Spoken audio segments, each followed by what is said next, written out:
it's Jacqueline Bear, and welcome back to the studio. I have completed my Pocket Portals 31-day challenge, yay!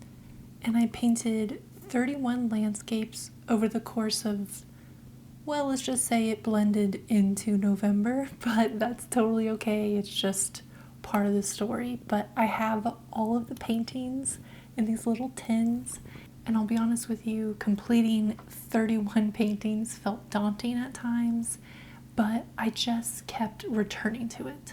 And having my art challenge workbook, which I've talked about before, really helped me. It has a section on reflecting on this whole process. I journaled about what I was learning, what challenges I had, what was bringing me joy. It really helped me hone in on my practice, which was really great. So if you're interested in this, I'll link it down below. It's on my website, and it is also part of my Sketchbook Club Patreon tier, so you can get it there. So looking at my first painting compared to my 31st painting, you can really see the evolution of more tiny details, more intuitive color mixing, and a willingness to take risks that I wouldn't have considered on my very first painting. And that's what consistency brings to your artwork. It helps you learn about your own practice. It helps you learn your techniques. I have painted my whole life, but doing these challenges always helped me just learn something new. And one thing that I really like doing is painting alpenglow. I painted it over and over again. I always discovered something new of, it's the alpenglow on the mountain peaks, more peachy, more pink, maybe a hint of purple and like dark blues. It was always so fun to paint, and I just kept coming back to it day after day. I also, during this challenge, pushed myself to do reflections. So in this tiny little space, not only was I painting the mountain ranges, I was getting, as best I could, the symmetry in the reflection of the lakes below. And it was really satisfying to mirror that. Sometimes I turned the painting upside down to try to do, but for the most part I kept it as is and used my brain to be like, oh, the angles are this way, so it needs to be opposite this way in the reflection. And so it really helped me push myself doing 31 days. I didn't do them in the beginning of the challenge, but later on I painted more and more reflections, and adding that water element of the lake really helped me like learn it more. So it's really good to do longer challenges. You don't always have to do that, but sometimes you might want to do a longer one so you can see what you've learned from it. And this challenge evolved more than just the painting practice. The morning ritual that I had of making my morning drink, which was usually matcha, and journaling. I really enjoyed the journaling aspect of it.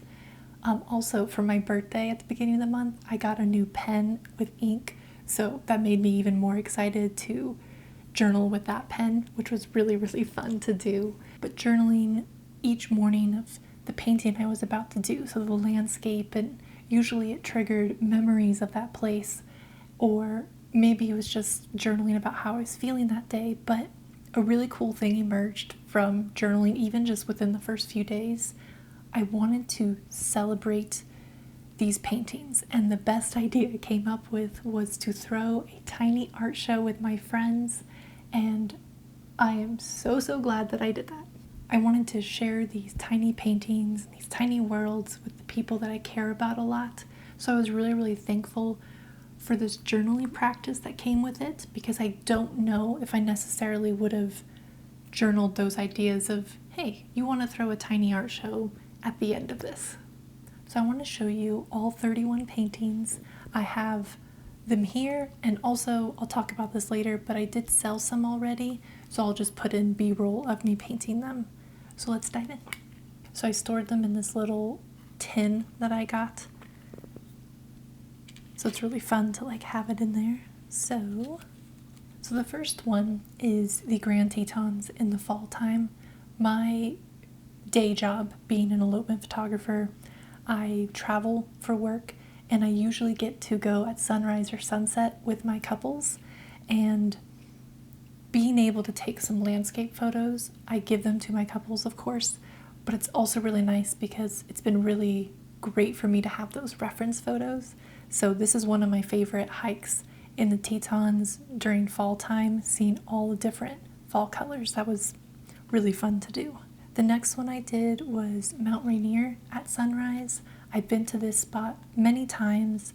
One time the alpenglow was this rich, like vibrant, peachy, like reddish colors. But then a week later it was more soft and more purpley. So it's really cool how nature gives you these beautiful alpenglows. It's my favorite thing to see. So I really enjoyed that one. The next one is Mount Baker. Up in the northern part of Washington, there's the Mount Baker Wilderness, and Mount Baker at sunrise gives a beautiful alpenglow on it as well. And I liked, on some of my paintings, I liked adding in the foreground teeny tiny wildflowers, because that's one of my favorite things of the summertime in mountains, is the abundance of wildflowers that you get up at like the high elevation. So that's always really fun to paint. And then also in that area is Mount Shuksan, and the alpenglow for that would have to be at sunset. So I have that here. It is such a grand mountain, it's insane. And this was a little bit more of fall time that I took this photo, so there's a little bit of red brush happening down below, so I really enjoyed putting that in the foreground. And something else I started getting into for the skies. So usually my skies I try to keep very minimal because I like putting all the detail into the mountain and the trees and the foreground and the flowers. But for some of these, I wanted the sky to have like this gradient of like soft pinks into the blue sky. So I did challenge myself to start adding that to my skies, which I think was a really good choice. So the next one is a wonderful view in Yosemite National Park in California called Tunnel View, and it shows El Cap. It shows Half Dome in the distance and Bridalveil Falls, and I had a really fun time adding this teeny tiny like waterfall in this painting. And for this one I did, for the alpenglow, add a tinge of this gold shimmery paint that I have, and so that's right on the tip of El Cap. So it brings like a nice little vibrancy, especially when you like move it with the light. It's really pretty. And then to zoom in on that view is Half Dome. I haven't been to Yosemite since like 2019. It's been quite a while, but that year I did for work get to hike to the top of Half Dome, one of the hardest hikes I've done. And so I love painting this view so much, and this is a nice softer palette. You'll see in my paintings that sometimes I really dove deep into the softer palettes. I think that it's really, really pretty to do that. Then jumping into Colorado, in the Aspen area is Maroon Bells. This is an iconic view, and I went there last summer, and it was really fun to paint this one with the wildflowers in the foreground and just these towering peaks. This is when I started adding water elements, like this little lake. It's not the reflection, but baby steps, how to do baby steps. Then I have Long's Peak in the wintertime, and I love this color palette with the purples and the pinks and the blues, and I added a full moon to it. I only did this to 2 of my paintings, but I might do this more in future paintings because I think it just adds a little bit of extra magic to it. And then staying in Colorado, I wanted to do Pikes Peak with Garden of the Gods in the foreground, and I really enjoyed doing the red rocks, like the formations of those. I think it's really fun. I have painted like desert scenes before, but that's not my comfort zone as much as like mountains and the greenery and the wildflowers, but it was really fun to paint these. Then I have the Flatirons that are in Boulder, Colorado, and also just kind of sticking to a little bit of adding more red rocks and desert vibes, even though this isn't a desert. And then I also like that the foreground here has this fence with a lot of wildflowers. So sometimes I like to add man-made elements to my landscape paintings. I think that that's a really fun added touch. Then we have one of my favorites, because this memory is in Crested Butte, Colorado, at sunrise with just an abundance of lupin flowers. There were so many lupin flowers and a couple of yellow ones. I forget which ones those were, in like the sunflower family. And the sunrise was so soft on the peaks, so I really, really enjoyed painting this one. And now this is my first reflection one. This is Jenny Lake in the Grand Teton National Park. This is one of my favorite views. I have it tattooed on my arm, and I love the Tetons so much, so there's a couple of them in here in this whole series. But painting the reflection was really fun to do. Sunrise with alpenglow, of course, and getting it in the reflection was quite fun. And then adding like these rocks for like the shore that, I took the photo from, to just add some dimension to it and a little bit of texture and interest to the foreground. Then my next two I sold at my tiny art show, but it is of Ice Lake here in the San Juans of Colorado. It was a hike that I did with my husband like 2 months ago, and there was a snowstorm that was coming, the first one, but the colors of the landscape were these vibrant, deep oranges and yellows, and that reflected into the blue lake there, the Ice Lake, and it made this gorgeous purple color. Like, it was insane. I've shared a picture of me on my Instagram, but I just had to paint it, and one of my friends took that home, so that made me really happy. So that's one of them. And then the other one was Island Lake, which is on that same hike, but it was a summertime photo. So it has some wildflowers in it, the gorgeous turquoise color of the water with that very iconic little island that sits right in the middle of it.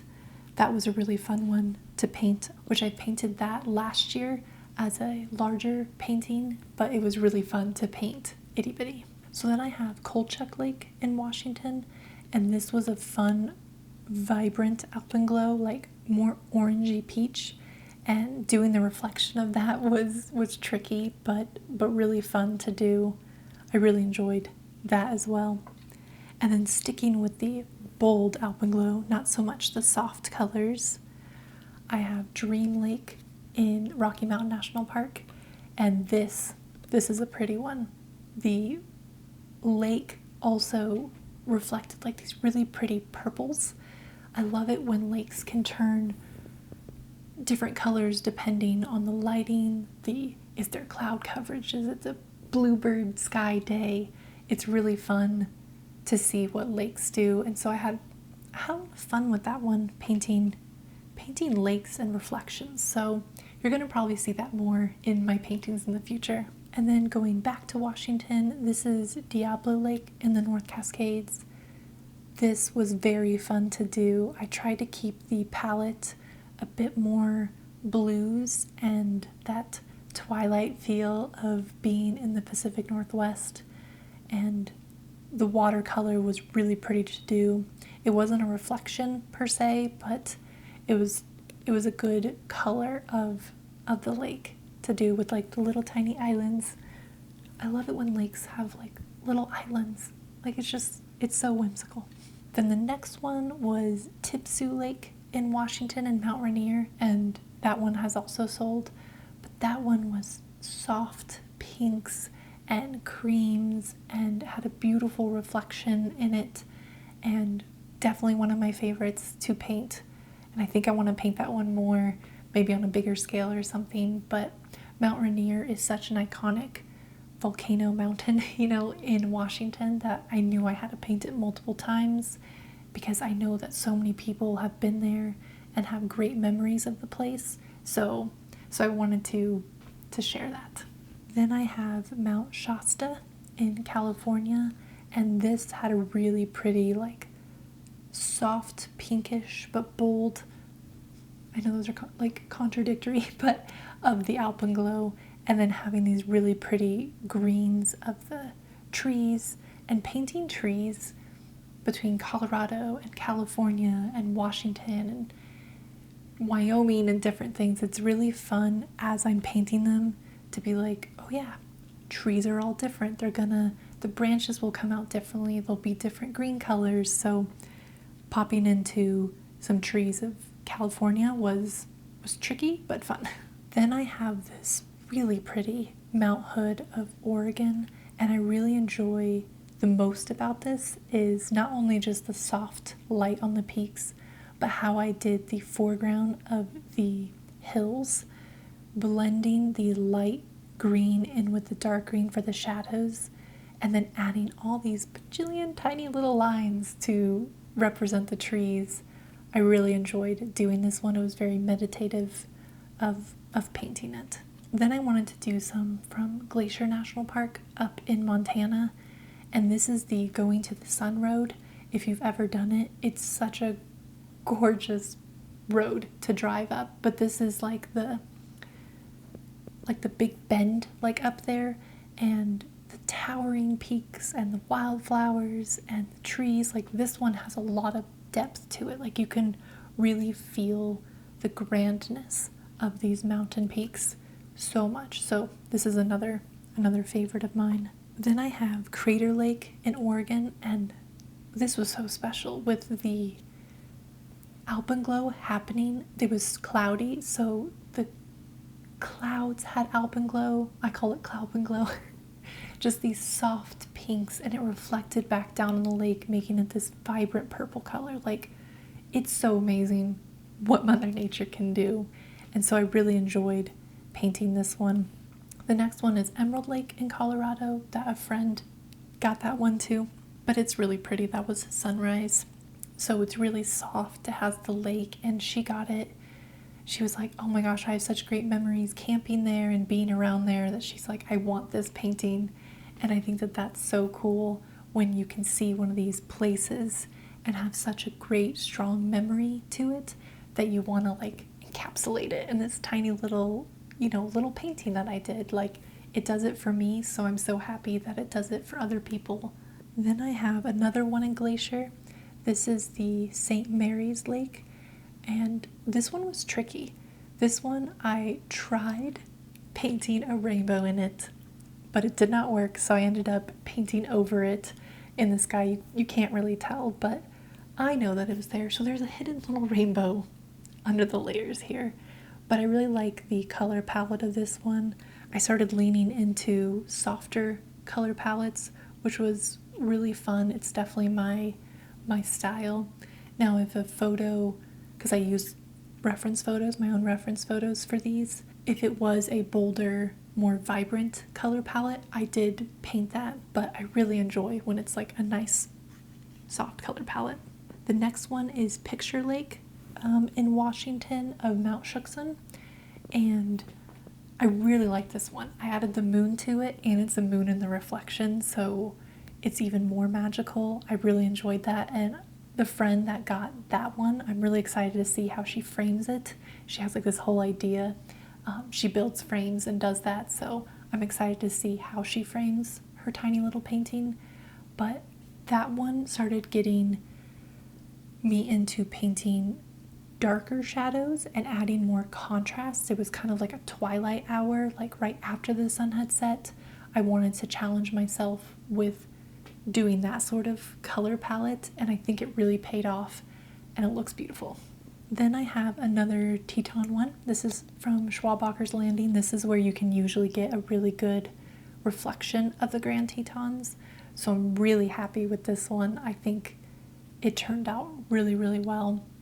I kept the sky pretty minimal because I wanted the wow factor to be in the alpenglow of the mountains and in the reflection. So if you've ever been there, this will be a great one. Then I have Trout Lake in the Telluride area of Colorado during fall. So this is a beautiful lake. I love going to this lake. It's so easy and friendly, like family friendly to get to.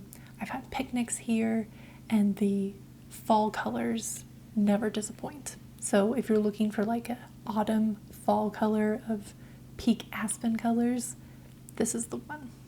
Then I have another Mount Rainier one, and this, I really love the color palette of this. As you've probably gathered, I like the softer color palettes of things. That's just my personal preference. But I really enjoy how, kind of like that Mount Hood one with the hills, how I painted these hills in the front being lighter over here, and then it gets darker as it goes down in the valley to try to help bring that depth to each of the paintings. And this is a painting I've done before as like a bigger painting. It's out in my living room right now, but this is Blue Lakes in Colorado that I wanted to paint that reference photo again, but in smaller form. So it was really fun to see the difference of the bigger painting that has lots of details in it, and this one trying to bring that same amount of details but in a much smaller form. And I love the look of this alpine lake.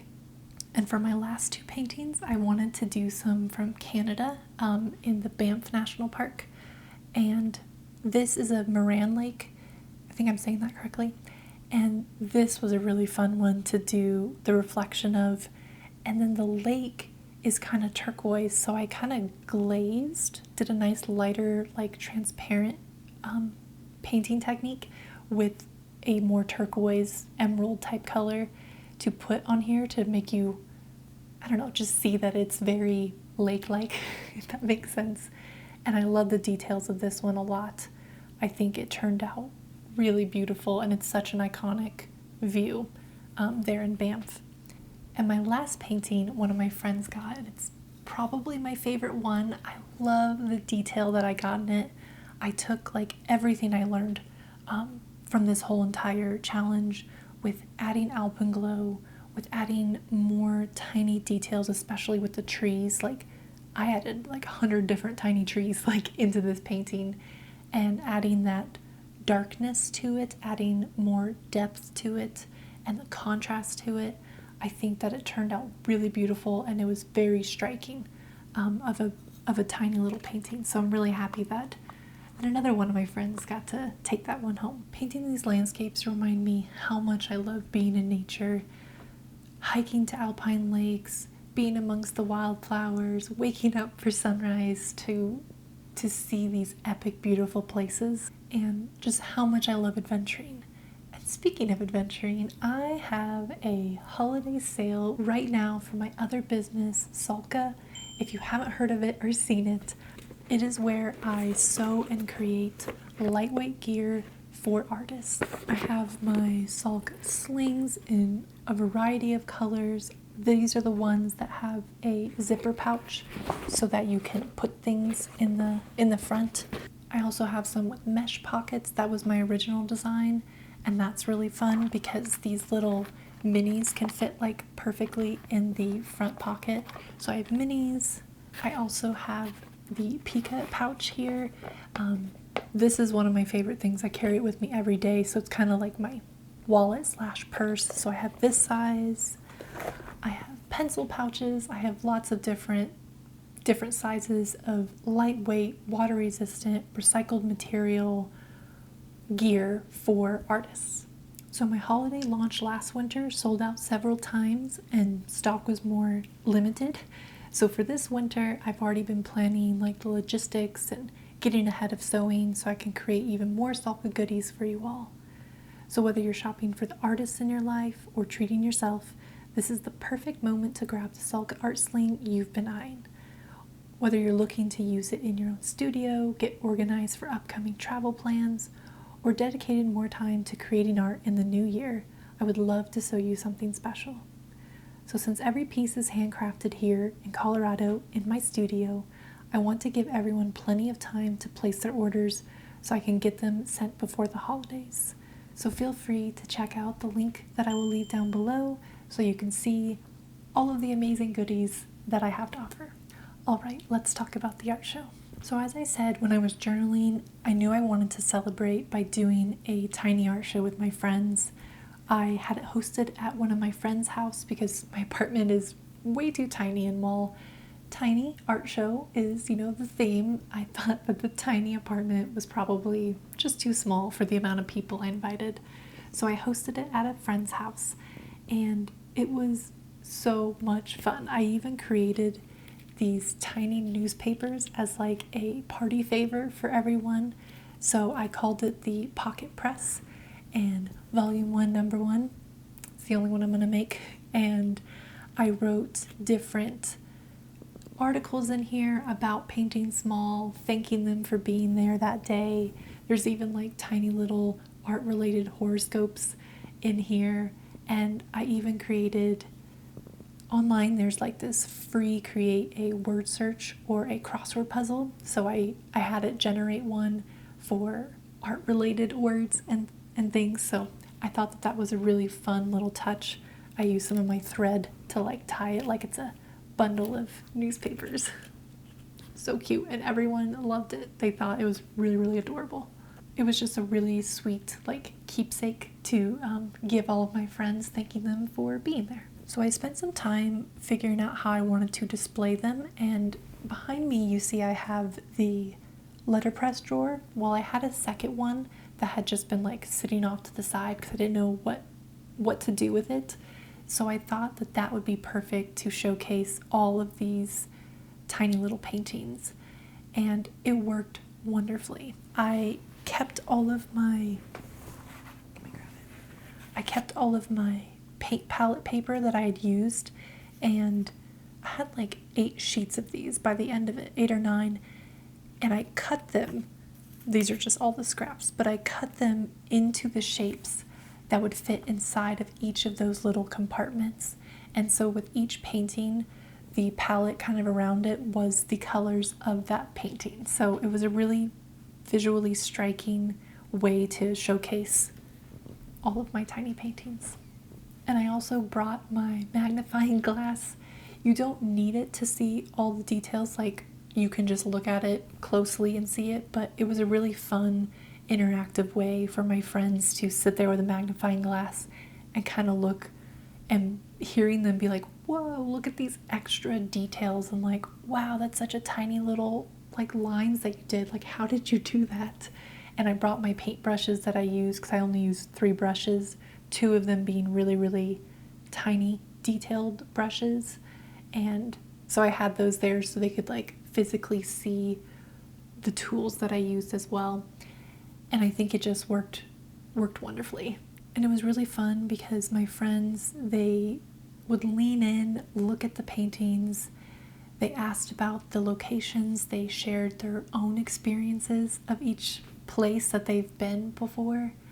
And there was just like genuine delight coming from everyone of seeing these grand places it painted into such a tiny little tiny details. And it was really fun to share that with them. It's different than when you're doing like a regular art show and you have opening night and you hear people talking, but it's mostly just like catching up with you or whatnot.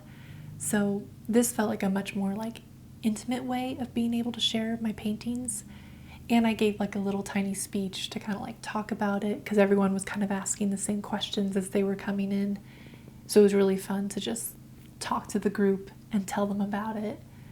I really enjoyed doing that. Plus I love hosting parties, and I hadn't hosted one in a while, so that was an extra level of fun for me. So then something unexpected happened. Each friend wanted to take one home. So these, I'm gonna cry.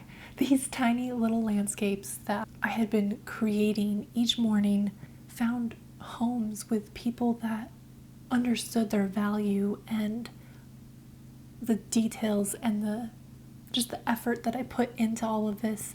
And I'm so deeply grateful for my friends for doing that. I was not expecting it at all. So I was very happy to send some off into their new homes. And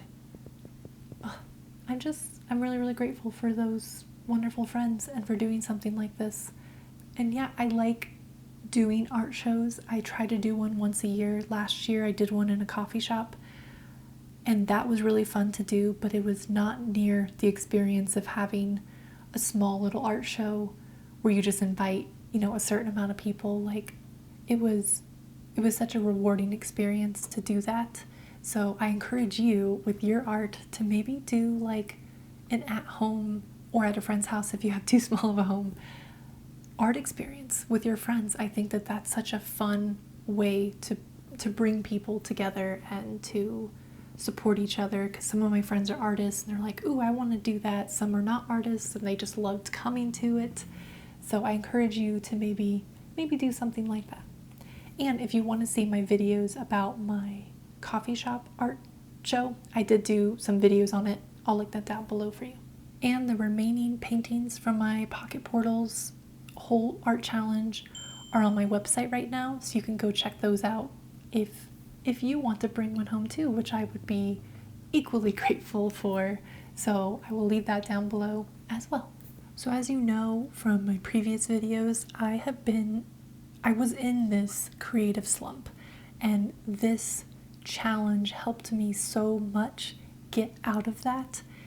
And while some days I didn't want to paint, or some days I missed because I was traveling, it was such a great reminder to do something that brings me joy, to have the structure without like the rigidity of it, being able to paint these a little bit into November. And I did have a deadline of wanting to do the art show within a week or so of November, so that helped, but it didn't feel like a deadline. It felt more like a celebration, and I was just so excited to finish all the paintings so that I could share it with my friends. So it was such a great reminder that consistency really helps your artwork flourish and get better. Again, looking at my first painting to my last painting, you see such a big jump in how I was painting, and I can see the leveling up in my painting process. The first ones are great, don't get me wrong. I just think the later ones got even better, and I think that by you doing an art challenge, or it doesn't have to be a challenge, it can just be consistently creating, painting, sketching, drawing, molding if you're a 3D artist or something. Consistency is really going to help.